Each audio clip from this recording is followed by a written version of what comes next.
les filles, donc aujourd'hui je vous retrouve pour vous faire une vidéo assez particulière puisque je vais vous parler de développement personnel. C'est la première fois que je fais ce genre de vidéo sur ma chaîne et du coup je vais vous expliquer un peu pourquoi est-ce que je me suis subitement intéressée au développement personnel, qu'est-ce qui m'a permis de découvrir ça, les livres que j'ai lus, les changements du coup que j'ai appliqués dans ma vie si on peut dire. On va pouvoir commencer tout de suite. Oui. Alors, tout d'abord, quand on parle de développement personnel, qu'est-ce que c'est? Tout simplement, c'est apprendre à se découvrir soi-même, apprendre à savoir ce que l'on aime, ce que l'on n'aime pas, apprendre à tout simplement se connaître, à avoir confiance en soi, à réussir à réfléchir sur nous-mêmes. Tout ça, c'est du développement personnel.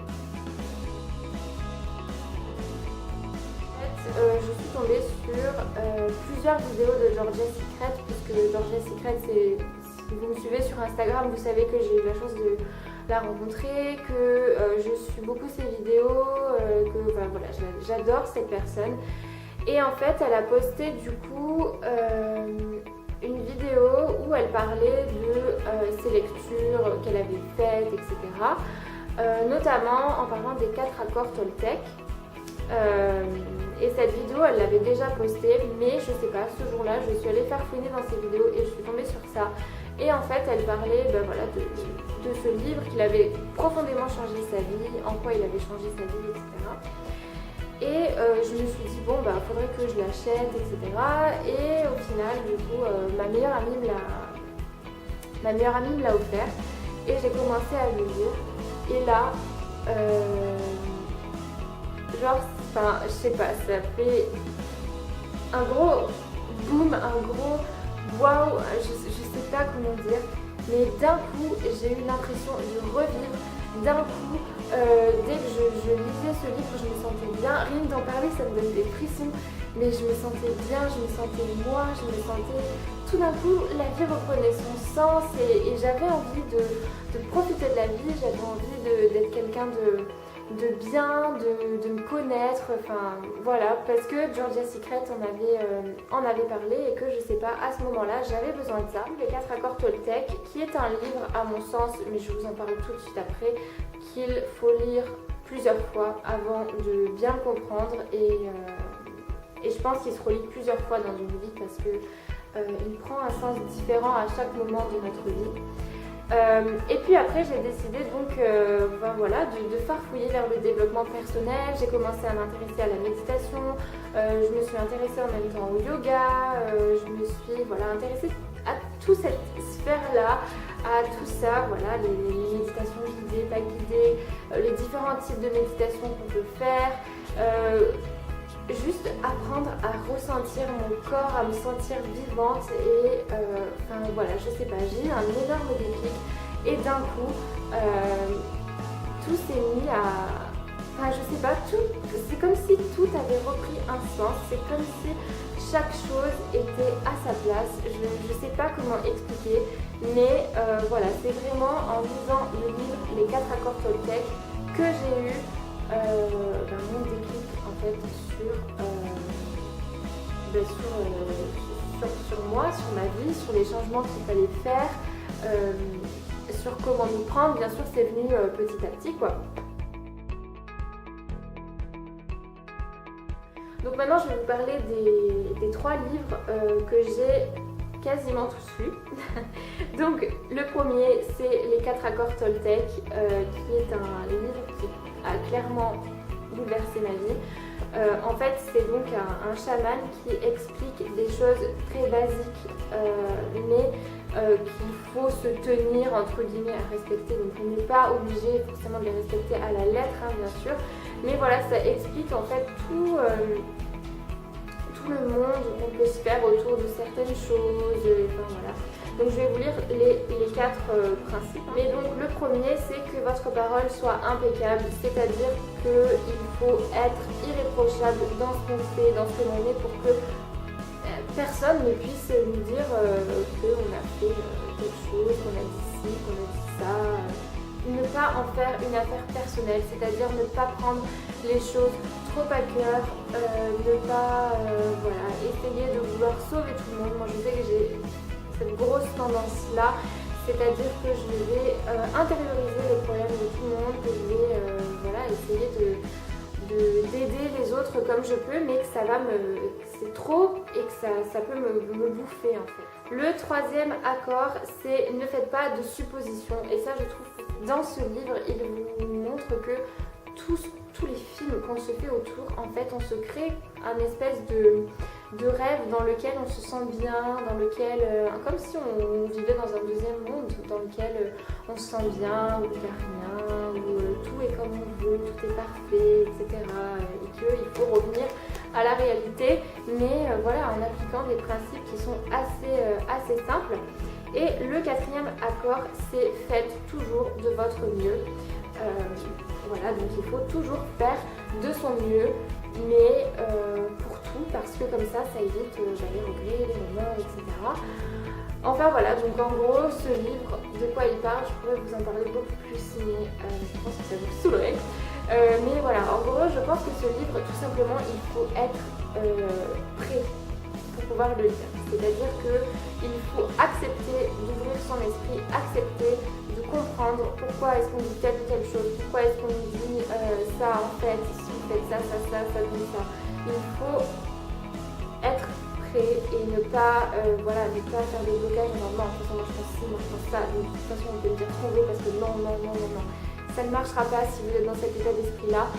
Je l'ai été avant, hein, donc je comprends complètement. Mais je pense que ce livre est arrivé à un moment de ma vie où j'en avais... voilà, même il y a des fois en le lisant, j'étais là, mais non, mais moi je pense pas ça, mais non. Et je me disais, mais oh, laisse...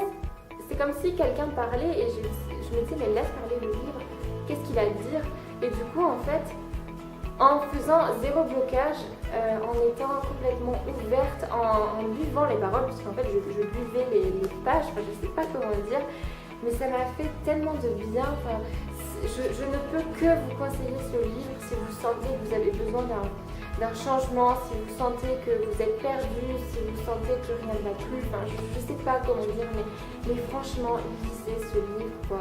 Ce livre, c'est la vie. Enfin, je sais pas comment dire, ce livre, en tout cas, moi, il m'a permis de refaire surface, il m'a permis de comprendre plein de choses, de donner un sens littéralement à la vie et à ce que voilà, la vie doit être vécue. Il faut arrêter de se laisser vivre, parce que moi c'est ce que j'ai fait durant toute cette année, je me suis laissée vivre et j'ai pas vécu, et là d'un coup ça a été une explosion de vie, quoi. Enfin, je sais pas comment dire. Enfin voilà, ce livre en tout cas m'a fait beaucoup de bien. Après du coup j'ai décidé de me tourner vers un autre livre que je n'ai pas fini de lire parce que il ne se lit pas si facilement que ça. Et je vous avouerai que j'avais un peu de mal à le lire. J'avais vraiment besoin d'être très concentrée pour pouvoir le lire, pour pouvoir vraiment m'y pencher comme il faut. Donc j'ai acheté celui-là, 3 amis en quête de sagesse, mais vous voyez que en fait je n'en suis que là puisque j'ai acheté un autre livre que je suis en train de lire.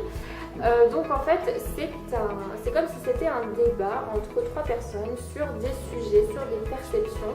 Et donc on a voilà, un philosophe, un psychiatre et un moine, et chacun donne un avis, notamment voilà, le psychiatre qui dit pour telle situation les gens réagissent comme ça parce que comme ci, comme ça. Le philosophe évidemment va être un petit peu plus un peu moins scientifique, le moine va relier beaucoup à la spiritualité, etc. Donc je trouve que c'est assez intéressant. Simplement je le trouve un petit peu dur à lire, mais pareil, c'est le genre de livre qui fait vraiment du bien et qui permet de comprendre, je trouve, l'être humain. Parce que pour moi l'être humain est un mystère et j'adore l'être humain. Et j'adore m'intéresser à ce genre de choses, sur le comportement, sur la façon de penser, sur tout ça. Et ça explique beaucoup de choses sur les gens, sur nous-mêmes, sur nos émotions, sur plein de choses. On sort encore une fois, Georgia sort sa vidéo sur la Miracle Morning. Et là, j'ai regardé cette vidéo et ça m'a tellement fait du bien, je me suis dit mais oui, mais ça coule tellement de sources. Et cette vidéo-là, pour celles qui ne la suivent pas, qui ne connaissent pas, c'est un monsieur qui s'appelle Hal Elrod qui a écrit ce livre, The Miracle Morning, offrez-vous un supplément de vie. Donc Georgia, en fait, dans cette vidéo, elle applique ce que ce monsieur vous explique donc dans ce livre, qui est en fait, pour tout ça, quand on est en espèce de mini déprime, des choses à faire le matin, une routine en fait, à suivre le matin pour aller mieux. Mais des choses bêtes et qui marchent. Et Georgia a une façon d'encourager les gens, elle a une façon de savoir parler, de s'ouvrir, de donner envie, ouais, que ça tombe sous le sens. Et je me suis dit, mais c'est ça en fait, c'est ça qu'il faut que je fasse. Et du coup, ça me travaillait, mais je savais pas trop comment m'y prendre et tout. J'avais essayé de faire un peu comme ce que Georgia faisait dans sa vidéo, mais en fait, le Miracle Morning, c'est quelque chose qui est très personnel, donc en essayant de copier quelqu'un, ça marche pas. Donc, je me suis rendue une nouvelle fois à la FNAC et j'ai décidé de l'acheter. Je l'ai trouvé. Et là, donc pareil, j'en suis au début, mais je le dis voilà tous les jours. J'ai décidé donc d'appliquer la Miracle Morning, donc ce qu'il explique, puisqu'il l'explique vraiment au tout début. Et là, mais j'ai l'impression de revivre, enfin je sais pas. En fait, le principe de la Miracle Morning, c'est de se lever avant 8h du matin, donc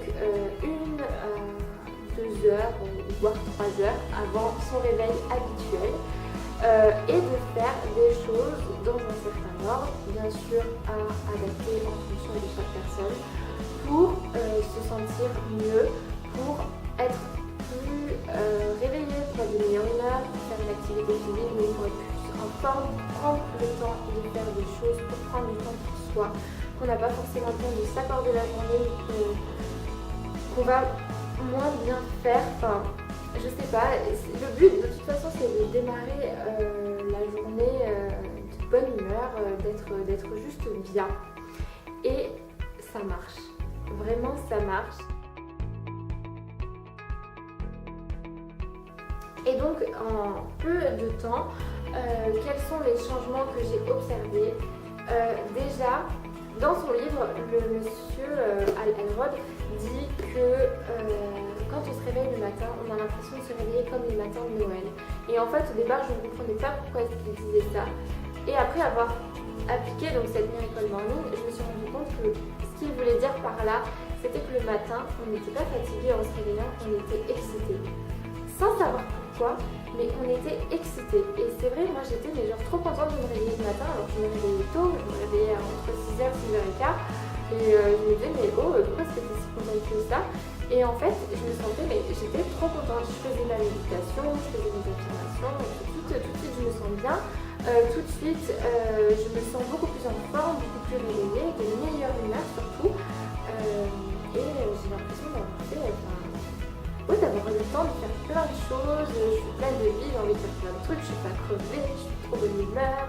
Le soir, forcément, je me couche un peu plus tôt du coup, mais j'ai vraiment l'impression d'avoir eu une journée remplie, d'avoir réussi à faire plein de choses. Et il y a des jours où je n'ai pas appliqué cette Miracle Morning, et là, j'avais le sentiment que j'allais passer une journée de merde, que j'allais pas réussir à faire ci, à faire ça, j'étais crevée, j'étais pas bien, voilà.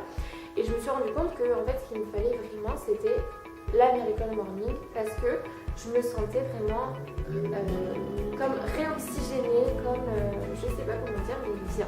Donc que dire pour le moment? Bilan de ma morning routine, de ma Miracle Morning routine, de mon développement personnel, de tout ce que ça a changé dans ma vie. Comment vous dire que je me sens tellement mieux, j'ai l'impression d'être beaucoup plus lumineuse, beaucoup plus moi. J'ai l'impression de vraiment combler tout ce qui me manque, je me sens trop bien. Et j'ai juste envie de vous le partager parce que ça marche et parce qu'il faut le tester. Et je veux dire, même moi au début j'étais assez réticente envers ça. Et tant qu'on l'a pas essayé, et bien sûr c'est adapté à chaque personne, c'est quelque chose de personnel que vous devez adapter en fonction de votre temps, en fonction de vos besoins, en fonction de plein de choses. Mais une fois que vous avez trouvé votre miracle morning, je vous assure que vous allez les trouver bien. Moi j'ai pas encore trouvé complètement la mienne, mais déjà je vois les résultats et déjà je me sens bien. Donc voilà, je pense que je vais arrêter de parler parce que là je fais que répéter les mêmes choses. Mais j'espère que ce genre de vidéo vous aura plu. C'est un peu brouillon et j'en suis désolée. En tous les cas, n'hésitez pas à me laisser des commentaires sur tout ce dont je viens de parler, sur du développement personnel. Partagez-moi vos ouvrages. Dites-moi si vous avez lu les livres dont je vous ai parlé, ce que vous en avez pensé, si vous voulez essayer la Miracle Morning. Dites-moi tout ça. Partagez-moi votre opinion. Ça m'intéresse en tous les cas. Et encore une fois, j'espère que cette vidéo ne sera pas mal prise parce que c'est pas du tout le but, c'est juste vous parler du développement personnel. Voilà, écoutez, je vous fais de très très gros bisous et je vous dis à très bientôt pour la prochaine vidéo. Bye.